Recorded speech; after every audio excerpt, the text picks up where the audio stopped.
जरूरत है ऑनेस्ट, कुछ बदलाव की जरूरत है।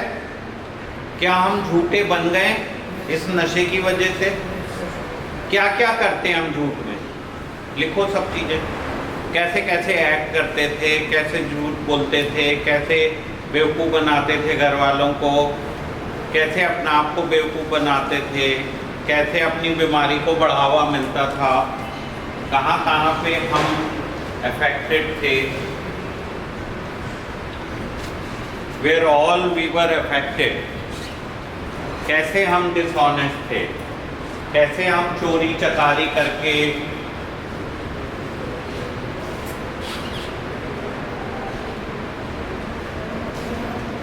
एंड क्यों हम ऐसा करते थे, कहाँ हमारी बीमारी ने हमें इस तरह का बना दिया कि हम बेईमान बन गए थे।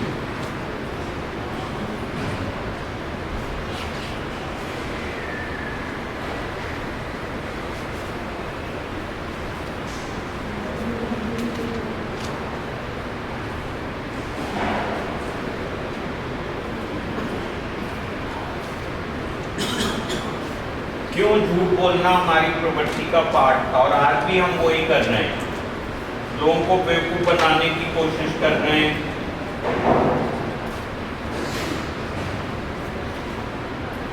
ऐसा हम क्यों कर रहे हैं? Why we are dishonest to ourselves and to our well wisher. हम झूठे फरेबी क्यों हैं? लिखना है, बोलना नहीं है कि हम झूठे क्यों बन गए। क्या हमारी इतनी भी कैरेक्टर खराब हो गया है नशे की वजह से? हम इतने बड़े नशेबाज हो गए कि हम किसी हद तक भी गिरने को तैयार हैं नशे में।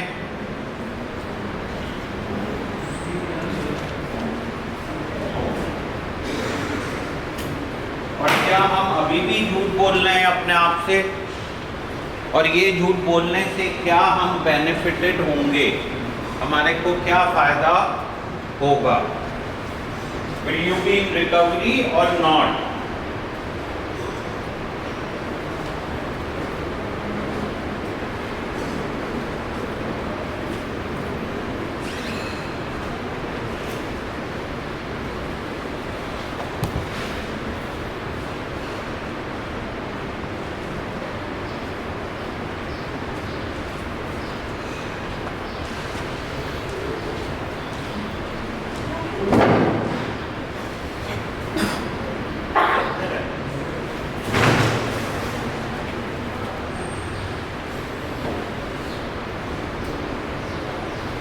अटेंडेंस को ले जा सकते, वो बैठे रहते ना, उनसे इकट्ठी करवा ले सारे रूम से, सारे रूम्स में अटेंडेंस से करा सब, all the books, everything, all the copies also.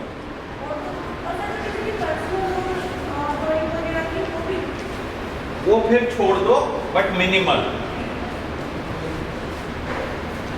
क्या ये सही बात है कि हम बेईमान थे, झूठ बोलते थे, फरेबी थे, लोगों को टोपी पहनाना हमारी आदत बन गया था,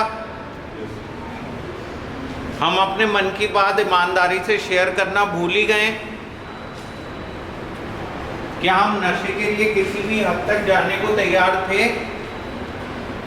पैसा किसी भी हद तक अरेंज करने के लिए कुछ भी बोलने को तैयार थे? ये सब चीजें लिखो अपने लिए कि कहाँ कहाँ पे आपने झूठ बोला, कैसे झूठ बोला। Where all you were manipulative to your family, to yourself, to your disease, how you used to sustain your disease, अपनी बीमारी को कैसे बढ़ावा दे रहे थे।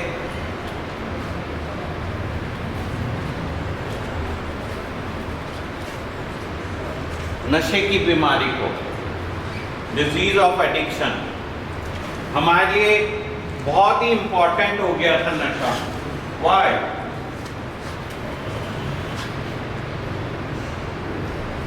Y we were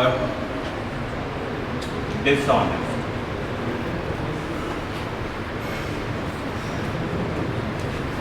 to self and others. why we would not accept our problem.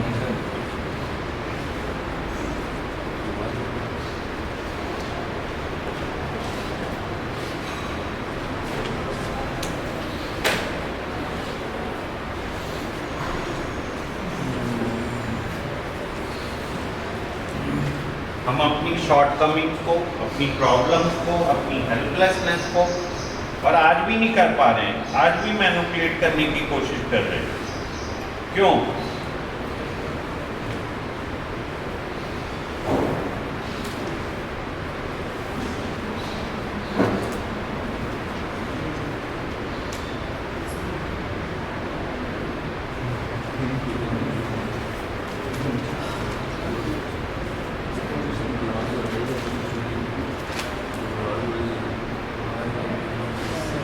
Please आपस में बात नहीं करनी है।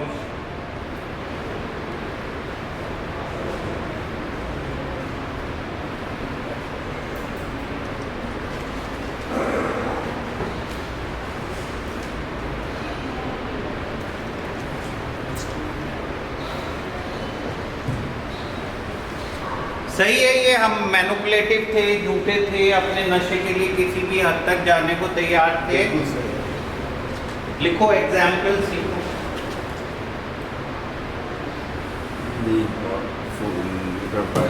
बैठने से अच्छा यहाँ पे बात करने में थोड़ा ठीक रहता है। हाँ जी, जैसे घर पे थे ना, हम अकेले रूम पे जाता था 5-6 मिनट, घर वालों को भी डाउट हो रहा था कि पता नहीं क्या हो गया इसको, कि बात करना ही बंद कर दी इसने। तो यहाँ से बैठने में थोड़ा लगता है थोड़ा ठीक है, माहौल थोड़ा सा चेंज लगता है आने से।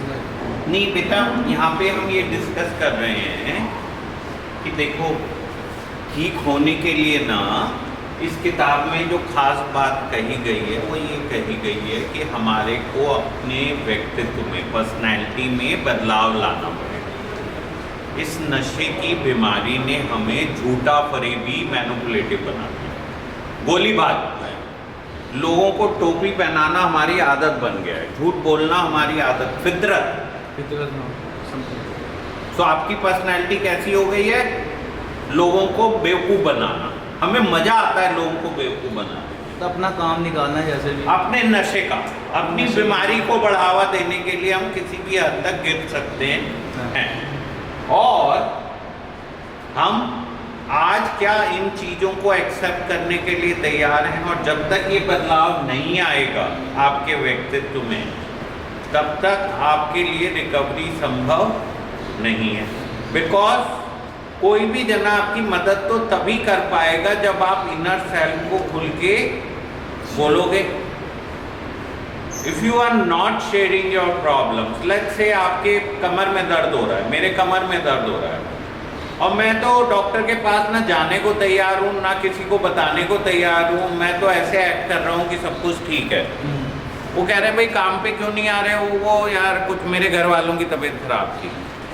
भाई ऐसे क्यों चल रहे हो तुम टेढ़े होके? जी पता नहीं क्यों हो, मैं तो चल रहा हूँ। सो ये सब झूठ बोल के क्या फ़ायदा होगा हमें? और अगर हम ऐसे ही करते रहेंगे तो क्या हमारा कमर का दर्द ठीक हो जाएगा? डॉक्टर को दिखाना पड़ेगा और जाके अपनी सारी परेशानी खुल के बतानी पड़ेगी। तो इसको कुछ इस तरह से सोच लो कि आपको फोड़ा हुआ है, ये वासु को एक थप्पड़ लगा देना। हमारे फोड़ा हुआ है, उसके अंदर मवाद बढ़ा हुआ है, ये बीमारी का फोड़ा है और अंदर मवाद है चोरी चकारी, बेवकूफ़ बनाना, लोगों को धोखाधड़ी करना और उस चीज़ में अपनी बड़ी बात समझना। उस चीज़ को हम क्या सोचते हैं? बड़ी चीज़। We have done the big thing. हमने अपने घर वालों को देखो कैसे बेवकूफ़ बना के, डॉक्टरों को बेवकूफ़ बना के यहाँ से निकल गए। अब हमें जो करना है वो ही करेंगे। अब इस चीज़ से कोई फ़ायदा होगा हमें रिकवरी मिल जाएगी, ठीक हो जाओगे, बीमारी में ही फंसे रहोगे। तो सबसे पहले आपको अपने ये बिहेवियर्स को डिफाइन करना पड़ेगा, क्योंकि हमें पता ही नहीं है। हम इस बुक को तो पढ़ ही नहीं रहे हैं और जो सुन भी रहे हैं उसमें अपने बिहेवियर को कहाँ पे ये है मैच नहीं कर पा रहे हैं। तो सबसे पहले डिफाइन करो कि यहाँ पे मैं झूठ बोलता था, ऐसे लोगों को गलत इन्फॉर्मेशन देता था, ऐसे नशे का इंजाम करता था, इतनी पीता था मगर बताता इतनी था, झूठ बोलना मेरी आदत बन गया था, पैसे के लिए मैं किसी भी हद तक जाने को तैयार था। एग्जाम्पल्स लिखो अपने। घर वालों का मैंने बहुत गलत फ़ायदा उठाया और मैं अभी भी इसी तरह के साइकिल में उलझा हुआ हूँ। अगर मुझे सच बोलना है तो इन एरिया में सच बोलना मेरे लिए जरूरी है। जब तक ये नहीं बदलाव लाओगे तो क्या रिकवरी होएगी? अब आपके घर वाले आपको ट्रस्ट नहीं करते हैं, सही करते हैं। Why they should trust you? उनकी जगह आप होते और आपके घर में कोई और दूसरे जने को ऐसी प्रॉब्लम होती जो झूठ बोल बोल के बेवकूफ बना बना के नशा करता, तो क्या आप उसको ट्रस्ट कर लेते? तो आप ये कैसे उम्मीद रख सकते हो कि आपके घर वाले आपको विश्वास करेंगे? Why they should trust you? मुझे लगता है मूर्ख ही होंगे जो आप पे विश्वास करेंगे। ये तो उनका दिमाग खराब होगा, पागल होंगे, चल नहीं रहा होगा दिमाग। अब मैं क्यों ट्रस्ट करूंगा? Why will I trust you? Doctor I will say यार ये तो झूठा है, अभी तक इसने खुल के अंदर के सारे मवाद तो निकाल ही नहीं रहा, बेवकूफ बनाने की कोशिश कर रहा है। जैसे मुझे बुला के लोग बाग अपना प्लान बताते हैं कि जी हमने ऐसे ऐसे प्लान बनाया है, हम ये करेंगे, ऐसे ठीक होंगे। मैं सोचता हूँ यार ये मुझे क्यों बता रहा है? पहले अपनी बीमारी तो बताए, पहले अपने जो झूठ बोल रहा था आज तक उसको तो क्लियर करे, क्यों मैनिपुलेट कर रहा था उसको तो शेयर करे। प्लान तो मुझसे पूछना चाहिए उसे। रिकवरी का प्लान कौन बताएगा? डॉक्टर। तो मतलब ये अभी भी उसी साइकिल में उलझा हुआ है। मेरे को समझ में आ जाता है कि अभी भी झूठ बोलने के, मैनिपुलेट करने के साइकिल में उलझा हुआ है। और ये बहुत सारी चीजें तो हमें समझ में आती हैं, बहुत सारी हमारी आदत का हिस्सा बन गई हैं। जैसे बहुत सारे झूठ बोलने वाले कुछ ऐसा इतना झूठ बोलने लगते हैं, इतना झूठे हो जाते हैं कि क्या हो जाता है, उनकी आदत ही बन जाती है, उन्हें पता ही नहीं चलता कब झूठ बोला। क्या हो जाता है? आदत बना झूठे फरेबी इतने बड़े झूठे हो जाते हैं। विज्ञान में कहा जाता है दिमाग ऑटोमेटेड मोड में चलने लगता है और हम प्लानिंग। भैया क्यों झूठ बोला? एक हमारे यहाँ लड़की, हमारे कॉलेज में थे हम, तो एक लड़की थी, उसने अपने माँ बाप को मार दिया। उसने झूठ बोल के 3 शादियां भी कर ली, एक बार प्रेग्नेंट भी हो गई, एमटीपी करान भी लिया उसने। कुछ भी करती थी वो, और सबको पता चल गया था एंड में कि ये कितनी बड़ी झूठी है और कितनी बड़ी मैनिपुलेटर है। और उसके पिताजी एक बहुत बड़े प्रोफेसर आज भी हैं। तो मैं सोचता था यार उन्हें कैसा महसूस होता होगा, ये तो हर बार पे झूठ बोलती है। पैसिव लाइफ, हाँ पैसिव लाइफ, पैसिव लाइफ होते हो, हर बात पे झूठ बोलते। हाँ, पता नहीं क्यों बोलती थी, मेरे को तो मतलब कोई फायदा ही नहीं है। बीमारी होगी सर, इसको बीमारी होगी, मेंटली डिस्टर्ब होगी वो, बीमारी और उसके भी अच्छी है, बीमारी फैमिली भी अच्छी है। बस आप सब लोग ऐसे ही हो। घुमा पर आके हमारे पे बात आ गई। अब ये देखो अपने को, टटोलो, आपको मिल जाएगा निकल। आपको समझ में आ जाएगा कि क्यों आप लोग इस तरह की हरकतें। और ये पहला स्टेप है, अगर आप सही मायने में ठीक होना चाहते हो तो खुल के अपने अंदर की सारी चीजें अपने को शेयर करो। अपने को, ये भूल गए हो तुम खुद भी कि इस नशे की हालत में तुम क्या करते रहे हो। तो मतलब दिमाग ही ऐसा बन गया कि हमारे को सोच अच्छी वाली आती ही नहीं है। आती नहीं है। तुम झूठ भी बोलूँ आपको डॉक्टर आपसे तो सही बात बतानी चाहिए। हाँ आती है कि यार पेट में दर्द हो रहा है, जब तक बड़ा चढ़ा के नहीं बताऊंगा दवाई कैसे मिलेगी हाँ। भाई। थोड़ा दर्द हो रहा है बर्दाश्त हो सकता है, लेकिन मैंने इतना शोर मचा देना है कि हंगामा हो जाए। सारे बंदों को परेशान रहते कि मुझे दवाई थोड़ी हैवी मिल जाए, तो फिर बात तो वही है, बाहर जाके भी वही करना पड़ेगा। या दिखाने की कोशिश करना कि हमें सब समझ में आ रहा है, मेहनत कुछ नहीं करना, ये दिखाना हम ज़्यादा इंटेलिजेंट हैं और बाकी लोग जो हैं वो सब।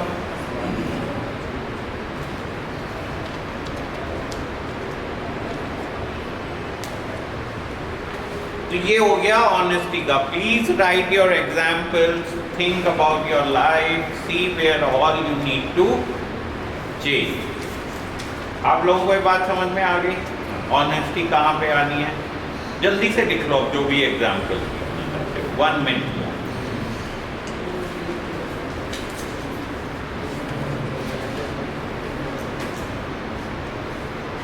आपको ये अपील हो रहा है या नहीं हो रहा है बात?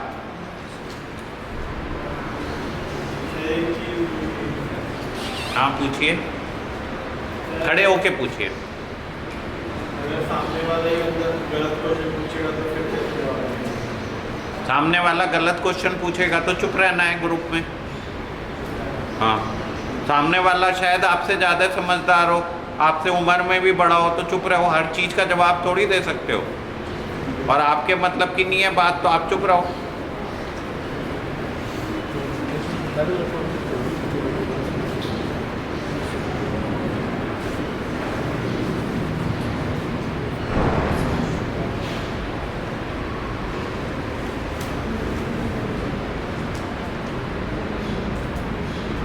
चलो अब सेकंड पे आओ। ओ ऑनेस्टी, ओपन माइंडेडनेस।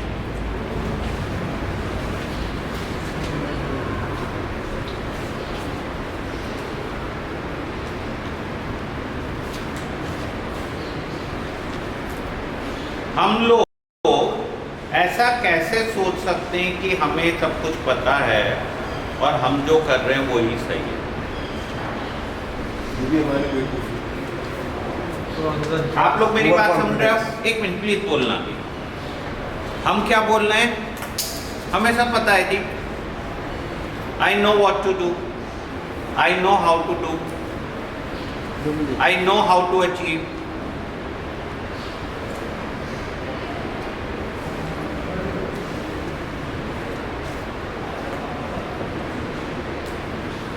पता नहीं कैसे यार हम इतने स्टबर्न कैसे हैं। क्या आपको मतलब सब कुछ पता है? क्या आपको ये पहले से ही पता है कि मैं आज क्या आपको बताने वाला हूं?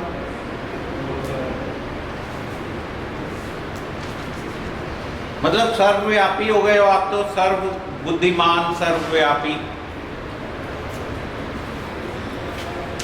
दिस इज इंटेलिजेंस और दिस इज फुलिशनेस।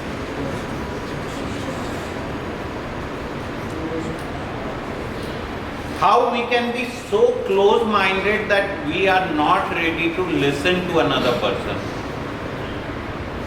हम ऐसे कैसे हो सकते हैं कि हम दूसरे की बात सुनने की क्षमता ही खो दें?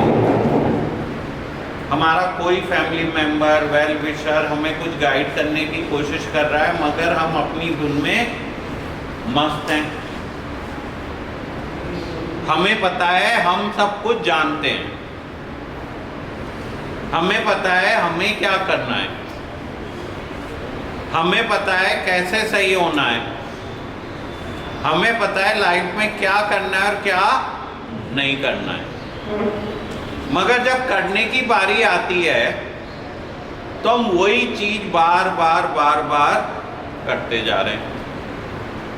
सो when it comes to doing, we are only repeating the same mistake again and again. When somebody try to make us understand few new things, we are not ready to listen. हमें कोई नई चीज सिखाने की कोशिश कर रहा है तो हम सुनने को भी तैयार नहीं है। बदलना तो छोड़ो, समझना तो छोड़ो, We are not ready to even listen. Now, why we are like this? I know it all. Why we are into this phase? Can you know it all? Are you doctor or engineer or architect or structural designer or what? मतलब face reader, I think वो face reader ही होता है जो पहले से face read करके बता देता है ये बंदा ये बात करेगा। आप वो क्या भाई अपनी लाइफ में अपने फेस तो पढ़ नहीं पाए तुम लोग। मतलब क्या कर रहे हो तुम लोग यार? मैंने तुम लोगों को ये बुक पढ़ने के लिए दी, कितने लोग इस बुक को पढ़े? क्यों भाई? You know it all. कैसे मां के पेट से मतलब जान के पैदा हुए थे, अभिमन्यु बन गए हो? क्या मतलब? What is so good about you? भगवान हो, कुछ अंतर्यामी हो, कुछ ऊपर से तुम्हें विचार आ रहे हैं। क्या हो तुम लोग? नशेबाज, धोखेबाज, फरेबी, सी।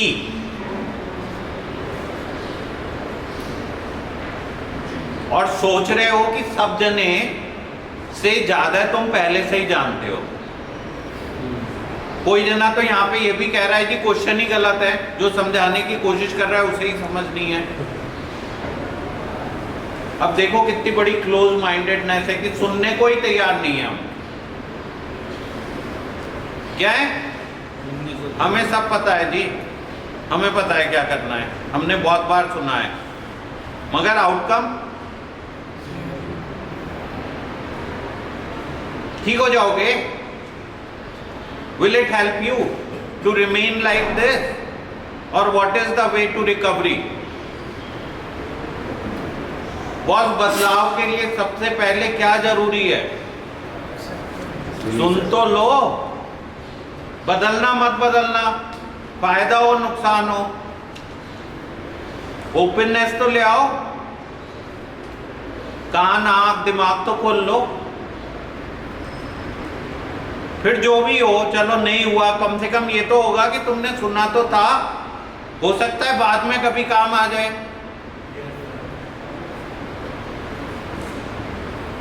मगर हम तो भगवान हो गए, we are next to God, we know everything boss. हमें कुछ समझने की, जानने की, बदलने की जरूरत ही नहीं है। We are perfect. If you have that attitude, will you recover? Will you change? What would be the outcome?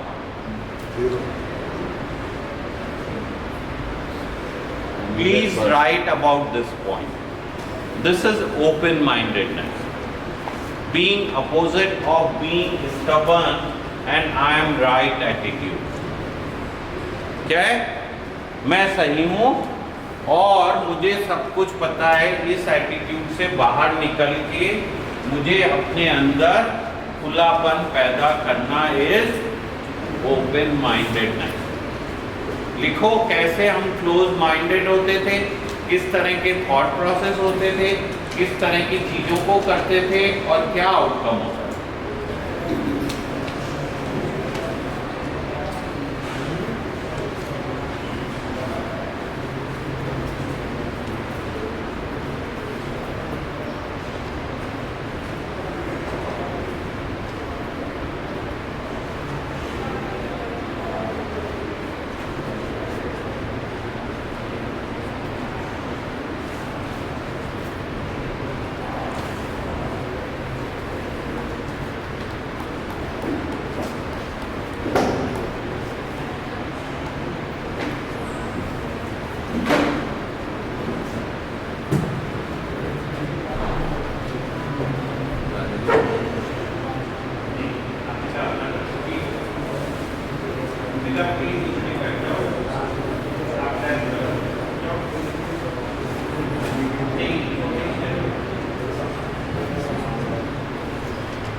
Does it make sense? आप लोगों को मेरी बात समझ में आ रही है और ओपन माइंडेडनेस का मतलब समझ में आ रहा है?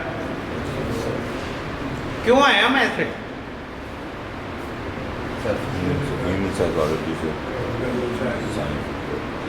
मतलब हम अपना आप को इतना बड़ा चढ़ा के कैसे समझ सकते हैं यार? Why we are not in touch with reality की बॉस हमारा तो कुछ गड़बड़ी है, हम तभी यहाँ बैठे हैं। हम में हम्बलनेस क्यों नहीं आ सकती? हम में विनम्रता क्यों नहीं आ सकती कि हम दूसरे की बात सुन लें? हमें सर क्लास लेने का भी बड़ा benefit. Why we can't be humble? विनम्र क्यों नहीं होते हम? There is something called false pride. क्यों है हम? क्या फॉल्स प्राइड है? क्या अचीवमेंट्स है हमारे? नशेबाज हैं यार। Self deception, self deceit. A lot of times nowadays, if you're like humble, you're a good person, they take it as a sign of weakness. Boss, People recover- think that, yeah. recovery And that's के- very stupid of people to think that. Recovery के लिए तो नहीं चलेगा। Ego होगी तो hurt होगी, क्योंकि इस दुनिया में तो देखो ना, मोदी जी की भी कोई हमें नहीं मिला था, राहुल गांधी की भी नहीं मिला था, मुकेश अंबानी की भी नहीं मिला था, तो तुम लोग तो क्या ही चीज हो भाई। रोज मोदी जी के खिलाफ हजारों लोग बोलते हैं ना।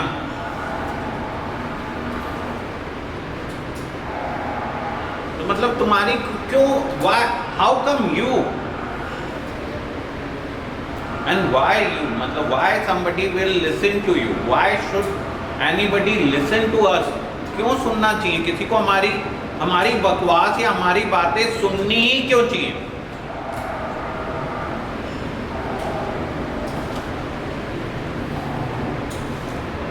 And that's where we require to change, to understand कि बॉस हम अपनी लाइफ को चलाने में असमर्थ थे, हमें मदद की ज़रूरत है और हमें गाइडेंस की ज़रूरत है, और लोग बाग हमारी बात नहीं सुनेंगे। समय आ गया है कि हमें उनकी बात सुनने की आदत डालनी पड़ेगी, और शायद उसी में भलाई है। और ए और एन ए का पूरा कॉन्सेप्ट यही है कि प्लीज़ आप अपने स्पॉन्सर को सरेंडर करो और उससे ओपनली अपनी बात करो, और जो वो कहे चुपचाप से मानो। दिमाग मत लगाओ। अगर तुमने अपना दिमाग लगाया तो नशे की तरफ ही जाओगे। क्यों? बिकॉज हम तो साला ऐसा कोई लोचा क्रिएट कर देंगे उसमें भी दिमाग लगा के कि जो होता होगा ना वो भी नहीं होगा।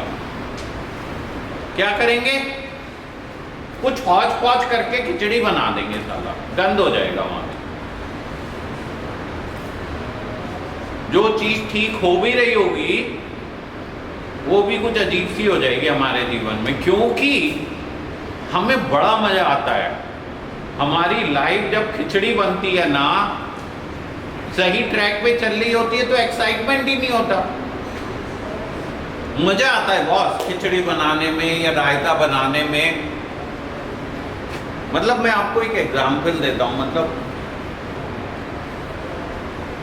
तो एक मेरे पेशेंट बड़े सीनियर लॉयर थे, मतलब इतने सीनियर लॉयर थे कि राजीव गांधी का 1984 केस में उन्होंने बेल कराई थी। बेल नहीं हो रही थी राजीव गांधी की। जब इंदिरा गांधी का मर्डर हुआ तो एंटी सिख राइट हुए थे, तो भाई साहब इतने बड़े आदमी थे कि उन्होंने सुप्रीम कोर्ट से उनकी राजीव गांधी की बेल कराई। तो समझदार होंगे, पैसे वाले भी बहुत थे। मतलब आप ये समझ लो कि जेएनयू उनकी जगह पे बना हुआ है, पूरा जेएनयू का कैंपस उनकी जगह पे बना हुआ है। अमृता शेलगिल मार गए, यहाँ पे ये रहते हैं, वहाँ रहता है उसका भाई गुप्ता, 3rd नंबर। क्या हुआ, भाई साहब को सर दर्द रहता था तो इंजेक्शन लगाने की आदत पड़ गई। क्या पड़ गई? इंजेक्शन। हाँ, तो उसके लिए कोटविन नार्गन के इंजेक्शन लगाते थे। धीमे धीमे इतना दिमाग खराब हो गया कि घर में 2 यंग लड़कियां थीं, गाली गलौज होती रहती थी घर में, क्योंकि वो लगा लेते थे, कुछ करते थे, घर वाले बच्चे सब रोकते थे। एक दिन भाई साहब पता चला कि साहब ने एक लड़की बुला ली घर में, पेट सेक्सुअल वो तो मतलब हंगामा मच गया घर में कि यार ये बाप को हुआ क्या है, यहाँ पे ये क्या कर रहा है घर के अंदर।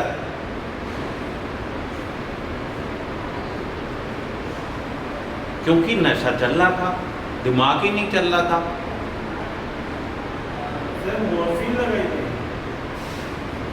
तो उसके बाद में लड़कियों ने उनका दरवाजा खटखटाना चालू किया। उन्होंने कहा बॉस मैंने अब बुलाई, अब तो मैं पूरा काम करूंगा ही। लड़कियों ने 100 नंबर फोन करके पुलिस बुला ली।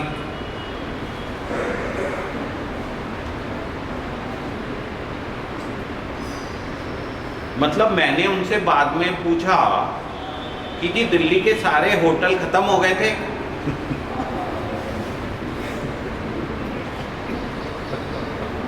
क्योंकि उनकी आदत थी होटल में जाके करने की। पता नहीं उस दिन क्या दिमाग खराब हुआ।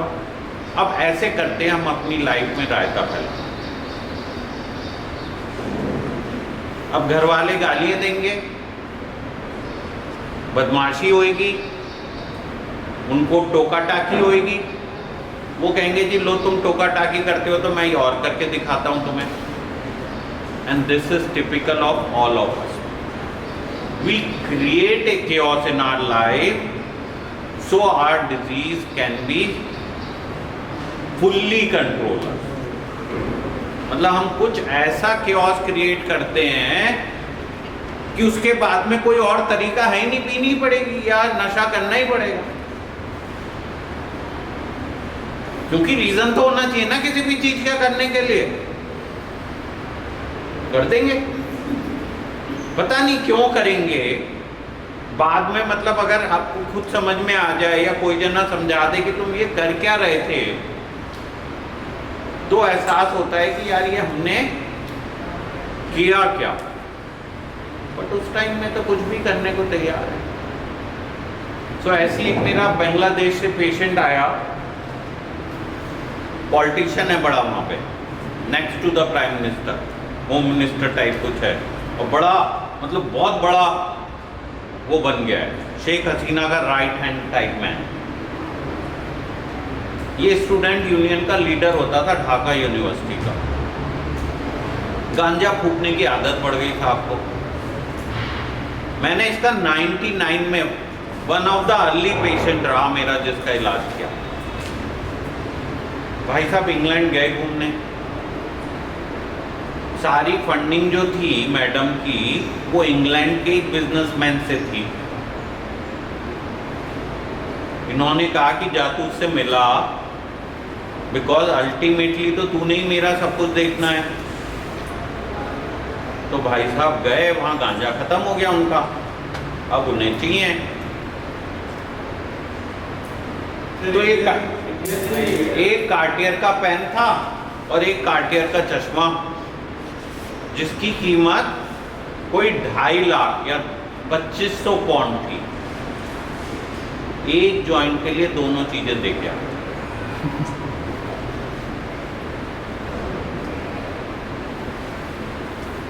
तो बाद में अफसोस बना रहे थे। एंड हम लोग किसी भी सीमा तक अपने नशे के लिए जा सकते हैं। And that's where we are so close minded, we don't realise that how helpless you are. एक बीमार आदमी, मेरा एक कजिन मामा, मामे का साला भाई, अश्लोक अस्पताल के अंदर उसने इंजाम कर लिया, बार बनी रही, चलती रही, जब तक मर नहीं गया। अस्पताल के अंदर ये तो कॉमन है, यहाँ पे भी कर लेते हैं लोग। अगर आपको थोड़ा सा मौका मिले सब कुछ मिल जाएगा। डॉक्टर्स कैसे जो अलाउ कर रहे हैं? अलाउ थोड़ी करते हैं। वो अभी सचिन जी गए ना, रंजन जी। अरे सचिन जी जो गए, जो सचिन ऊपर एडमिट थे, जयपुर के आए हुए थे, जो थोड़े मोटे मोटे से थे, वो जयपुर के अस्पताल में भर्ती हुए। सुनील, हाँ सुनील, वो डॉक्टर पे बंदूक ही रख देते थे, कहते थे कि भैया मंगा के दो।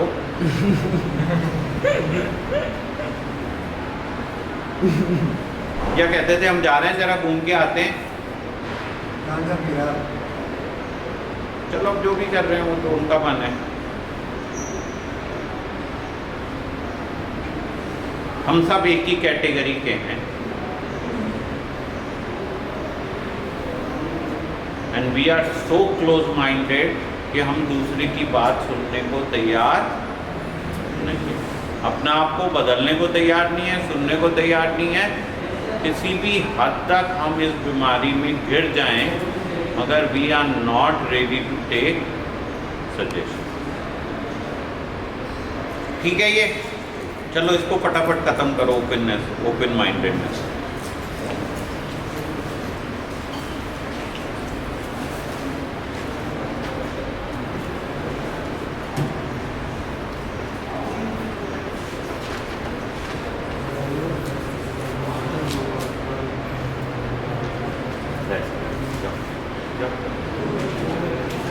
जाओ रेस्ट कर लो।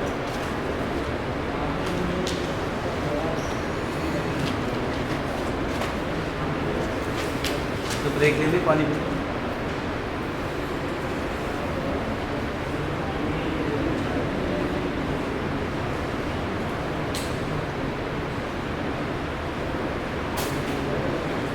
Now third point, willingness to change. बदलाव के लिए इच्छा रखो। बदलाव के लिए समझ में तो आए ना कहाँ बदलना है। बेईमान हम हैं, सुनने को तैयार नहीं है, बदलेंगे क्या ठेंगा। वी नो इट ऑल, हमें बदलने की जरूरत थोड़ी है। प्रॉब्लम तो घर वालों की है, प्रॉब्लम तो सोसाइटी की है, प्रॉब्लम तो डॉक्टरों की है। बदलना किसको है? हमें नहीं बदलना बॉस, बदलना किसको है? वो साले समझते ही नहीं हमारी फीलिंग को। अरे यार हम एंजॉय कर रहे हैं, हमें कह रहे हैं बीमार हैं, हमारा लीवर फेल हो रहा है तो हमारा लीवर है, हम मर जाएंगे, हमें नहीं परवाह। Why they should care for us? उनकी पी रहे हैं क्या?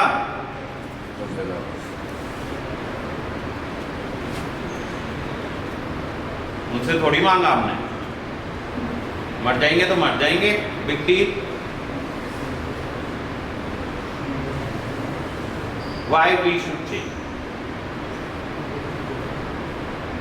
पर सुनना ही नहीं है। बदलना तो सेकंड स्टेप है ना, पहले सुनेंगे तभी तो बदलेंगे। वर्सेस हम्बलनेस ला रहे हैं, हमारी लाइफ बहुत गड़बड़ा गई थी, things are beyond our control, चीज़ें बहुत ख़राब हो गई हैं एंड समय आ गया है कि अगर हमने बदला नहीं तो हमारी बाट लग जाएगी, खत्म हो जाएंगे, हमारा अस्तित्व खत्म हो जाएगा। अब आपके ऊपर है आप क्या सोचना चाहते हो, आपके ऊपर है कि आप रिकवरी के पाथ पे चलना चाहते हो या रिलैक्स। हमें तय करना पड़ेगा what is good for us and what is bad for us, इसे तय करना पड़ेगा। एंड बॉस विलिंगनेस, तो अगर आप बदलाव चाहते हो तो प्लीज सुनने की क्षमता तो पैदा करो, हम्बलनेस तो लाओ, रिलैक्स तो हो। अगर ईगो में जी रहे हो या दूसरों को गलत बताना चाहते हो तो उसका नुकसान किसे होने वाला है, आपकी बीमारी को। तो more you behave in this fashion more unwell you are. जितना हम इस तरह से व्यवहार करेंगे उतने ही हम बीमार हैं।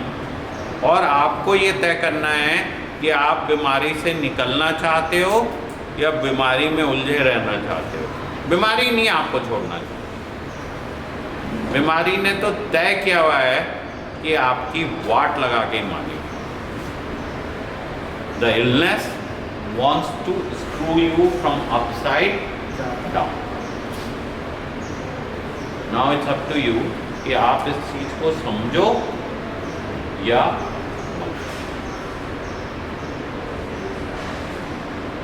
so this is about willingness to change. In another language they say कि बॉस रिकवरी तो फटी का सौदा है।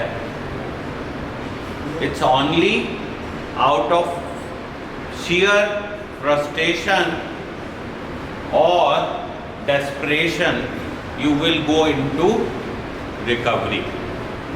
Otherwise, you will like doing drugs and you will continue doing drugs. क्या है, आप क्या करोगे? आप नशा करोगे। तो रिकवरी क्या है? It's a tough thing. So ये तीनों यहाँ पे लिखना बहुत आसान है, मगर अपनी लाइफ में इम्प्लीमेंट करना बहुत मुश्किल। But unless until you implemented them in your life, you will not move or start working on the path of recovery. जब तक आप इस तरफ नहीं चलोगे तब तक आप रिकवरी के पाथ पे चलना चालू नहीं करोगे। अगर आप अभी भी ईगो में जी रहे हो, अभी भी जिद्दी हो, अभी भी यही सोचते हो कि मुझे सब कुछ पता है और मुझे कुछ सीखने की ज़रूरत नहीं है, तो वो टूवर्ड्स डिजीज ले जाएगा बेमुकाबले टूवर्ड्स रिकवरी। आप लोगों को बात समझ में आ रही है? एंड ये पूरी दोनों बुक्स इसी चीज़ का रिफ्लेक्शन है। प्लीज़ अगर आप अच्छे से पढ़ोगे तो आपको ये और अच्छे से समझ में आ पाएगा, और अगर नहीं पढ़ोगे तो आपकी चॉइस है। You can be stubborn and your disease will be benefited.